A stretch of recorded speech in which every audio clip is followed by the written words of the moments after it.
આ તરફ કીર્તિ પટેલને વધુ એક કેસમાં જામીન મળ્યા છે। ભવનાથમાં સાધુ સંતોની ધાર્મિક લાગણી દુભાવવાના કેસમાં જામીન મળી ગયા છે। ત્રીજા કેસમાં આવતીકાલે તાલુકા પોલીસ સ્ટેશનમાં હાજર થવા કીર્તિને નોટિસ અપાઈ છે।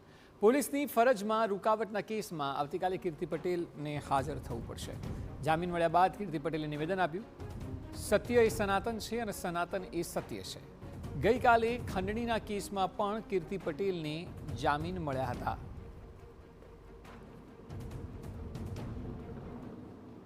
તો ખાલી એટલું જ કહીશ, સત્ય ઈ સનાતન છે, સનાતન ઈ સત્ય છે, તો દિલથી કહીશ હર હર મહાદેવ। આજે જે સંતોએ જે ફરિયાદ કરેલી છે, જે ધાર્મિક ભાવનાઓ આહત થઈ છે, એ બાબતે આજ બોલાવેલા હતા અને આપને મીડિયાના માધ્યમથી હું જણાવવા માંગીશ, પૂરો કેસ છે એ મૃગી કુંડમાં સ્નાન કરવા સંબંધે જ વિવાદ ઉભો થયો છે। એક વૈચારિક મતભેદો ઉભા થયા છે અને એ વૈચારિક મતભેદોના કારણસર કન્સિસ્ટન્ટલી બીજી બે ફરિયાદો થઈ છે।